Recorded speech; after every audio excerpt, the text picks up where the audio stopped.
So at this point you may notice I have it hung up and I have a ridge line here. And this connects both ends of the hammock at the top of it. Because I don't like stretching my hammock tight like this, and some people like it. For me it's uncomfortable. It just feels weird. I like laying in my hammock sideways, kind of. And the ridge line here allows me to hang things off of it.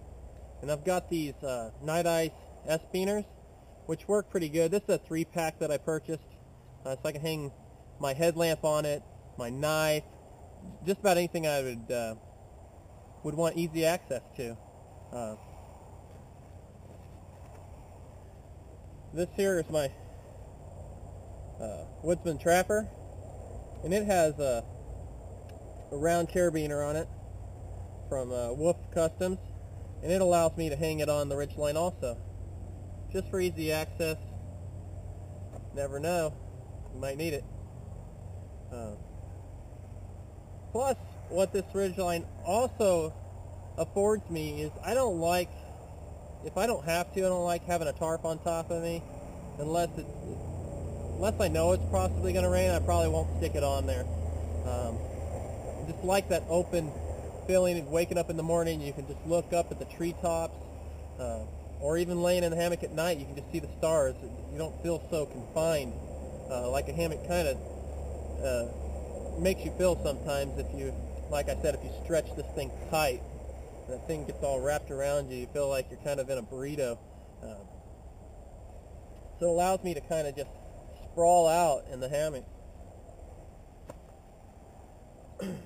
Another thing it affords me is, I don't know if I already said this, but allowing me to quickly throw up a tarp if I need to, and this is already a ridge line here to set it up. I can throw another ridge line up, but if it starts raining, I can easily throw something over this. I don't even have to stake it down for that matter, unless of course it's windy. Then you'd have to do that. But anyway, when you first get in the hammock, you want to kind of just settle in slowly. You don't want to just jump in these things because you tend to use thinner rope anyway, or smaller rope, and you'll cause stress on the rope. Anyway, so when I get in one, I just spread it out, pull the back up a little bit, pull it right underneath my knees right here, and just sit down. You can hear that rope tightening on the trees, and that's the slack that I was telling you about, that you will have to go back and tighten it. Now you notice my hammock's pretty close to the ground, and I actually prefer it this way. I don't want it touching the ground, but I want it close to the ground. It just makes me feel like I'm not going to fall. And even if I do fall for some weird reason, like my buddy pulling a prank and just cutting my rope, I'm not going to go that far. So the way I lay in a hammock, which is different than some people lay in it banana style and like to sit down the center of it like this. Of course, you can take and pull this stuff over you, kind of help block a little bit of the wind. I don't really like that too much. I like laying crossways, and it kind of affords me a flatter lay. Yeah, sun's bright. And this stretches the material out, and this is why I've got that dip in the hammock and I don't pull it tight. This allows me to have a flatter lay, more comfortable, almost like you're laying in bed. Because if you lay with your legs up like this, you eventually will start to feel pain in your knees because they're hyperextending, or I guess I don't really know the terminology for it, but you're overextending your knees with just the weight of your legs. Plus the heels of your feet will start to ache just because of the down pressure you're applying from the weight of your legs. If you really have a problem with that weight on your heels, you can just slightly lay your heels over the edge of the hammock this way. Of course, being covered up when it's cold outside. So anyway, if you start to get real cold, this pouch right here, I usually stick some things in it to weight it down. And what that affords me to do too I'll just grab my phone to show you. If I can stick this in this pouch, I can flip it over. This covers me completely up at this point. And I can even do it at a slight angle. When laying at a slight angle, I can still do this. It kind of works as a weight, so this material isn't just flapping if it's windy. I live in Kansas, so it's always windy. Flapping this over top kind of settles that down. Then you can just lay here and enjoy yourself. Man, I think I might take a nap today. Right in the middle of the day. Won't that be awesome? So anyway, I'll show you things like my pad to help keep the wind, because that's the big deal about a hammock. You really just need to stop the wind from blowing the heat away from you, sucking the heat right out of you. And a hammock will allow quite a bit of wind up through it. That's why I use a pad that just kind of stops the wind from sucking the heat out of you. Because when you're laying on the ground is sucking the heat out of you, and possibly the wind, depending on how your shelter is set up. With a hammock, you don't have the ground sucking the heat out of you. It's just the air sucking the heat out of you. The wind will blow what heat you do have away from you. So what you really need to do, if it becomes windy and you're cold, is virtually stopping or help preventing the wind from blowing your heat away from you. And I'll show you that next. So what I want to talk about right now is maybe like the pad and sleeping with a wool blanket. So here's a pad. I just keep it inside my pack, rolled up like this on the outer side. Creates a bucket area inside the pack. And this is just an old military pad. And all you do is just slip it inside the hammock like so, and roll it out.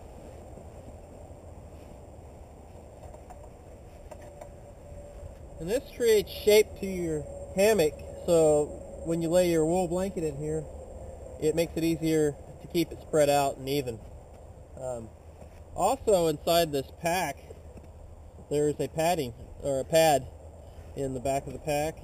And I usually pull that out now too, and I'll stick it up underneath my head just as an extra piece of cushioning. And also back here I keep a just one of those thin roll-up cutting boards just for doing food prep. Just thought I'd throw that in there. But anyway, pull this out and add this to the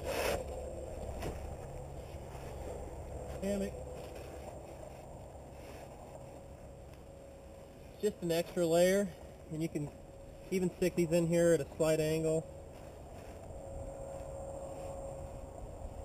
If you're sleeping in it at an angle like I do.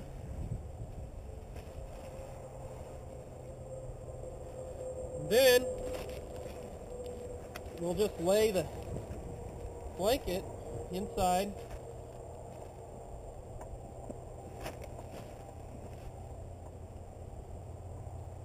Pulling the corner of the blanket, just like I showed you on the ground, up towards the top.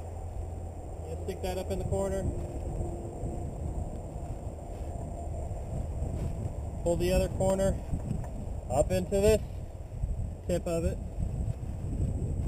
And go ahead and just lay the other corners over the side. This is where that pad really kind of helps out keeping it in shape for you, so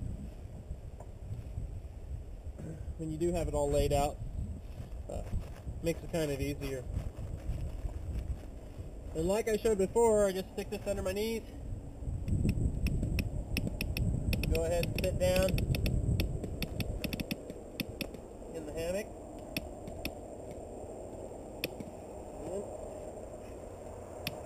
Just like we showed before, you can reach up the tip, hold the blanket over your feet, stretching it out just so there's no loose spots, so you can cover as much as you can.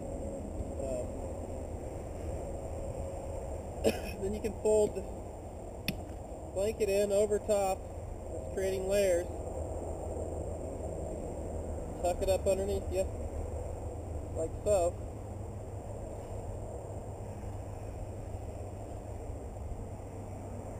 Sometimes the blanket works up underneath you, but it's not a big deal. You can just reach up in there, smooth it back out, pull it over, and then the rest of this, just tuck it up underneath you.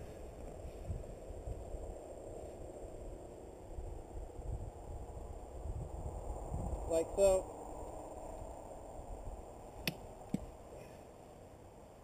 And like I said, it covers you up pretty good, just like this. So anyway, another thing I wanted to show you too is, in my pack, I keep a separate like a pillowcase with my clothes in it, like my extra clothes.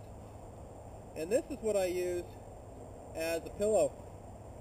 You can just stick it if you want a pillow, or it helps, you can fluff it up, you know, and squish it around the sides. This will help warm up this area. And you can do this underneath the blanket. That way you can still pull the blanket up over you. Helps make it nice and comfortable. I mean, you can just squish it wherever you want. Kind of help, because your head is where you lose all of your heat mostly. Batten up around your neck area.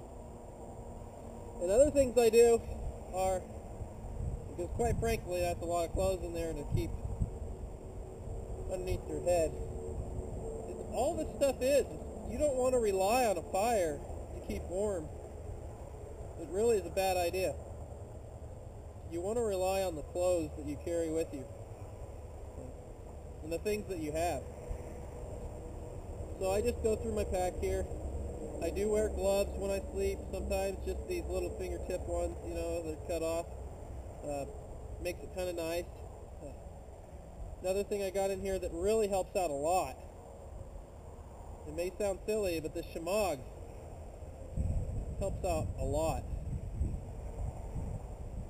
It's a pretty big piece of cloth, as you can see, but you can just kind of use it as a scarf, kind of tuck it up around your neck like this, and like I said, throw the pillow back behind your head. This is like an insulator, so you kind of want this back there. This will help insulate keep the heat inside where you need it to be. And I always wear the stocking cap. Of course, you can pull it down as much as you desire, even over your eyes, to help keep the sun out so you can sleep longer if you decide to stay up late. But I also throw on these long johns, or these are polypros. I actually just got these. I normally just wear regular long johns, but I've been suggested to get me a pair of these, so I went ahead and did that. And it was nice. The last hike I went out, I wore it when I slept, and it got down to 25 degrees. You can see that in one of my older videos. Yeah, it's pretty nice. It kind of helps out. And of course, layering will always keep you warmer. So with this, you can also add your regular clothes that you're wearing, and your jacket, even wearing your coat to bed. Just anything else that you have, you need to utilize it. And like I said, this pad underneath you helps block the wind. And where you might find spots that get cold are right up in here in your elbow areas. But if you keep it tucked inside your blanket for the most part, and like I said, even if you wear your jacket, it helps out quite a bit. And so I wanted to show you another method other than the blanket, because of course once you get to a certain temperature, and that depends on you really, because for me, I work outside quite a bit being in construction, so I kind of get used to, your body gets used to being in the cold temperatures, so it doesn't bother you as much. Plus, if you're like me and a dad and you got a little bit of a tire going on, that doesn't hurt you any, you know, it kind of helps out for insulation a little bit. Most skinnier people get colder faster, and So anyway, this is just a sleeping bag that I have. I can't remember what it's rated down to be honest with you. I've had it for quite some time. Yeah. So anyway, sleeping bags, to get in those inside of a hammock, of course you can get into it before you get in the hammock and work kind of like a worm into your spot.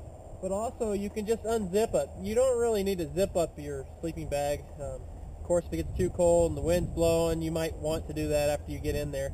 But some people might feel a little more confined in their hammock that way. But you just spread it out and do like we did before. Setting down in it, laying back, and then you just slip one foot and the other right up into the foot box.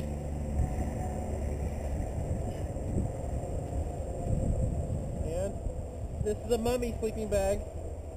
These are designed like most sleeping bags. You don't want to cover your face because your moisture comes out of your mouth. Of course, heat does too, and like I said, you can zip it up if you want, up to the side. But truthfully, I don't normally do that. I have enough sleeping bag here. You just have to wiggle your way to the other end of the sleeping bag.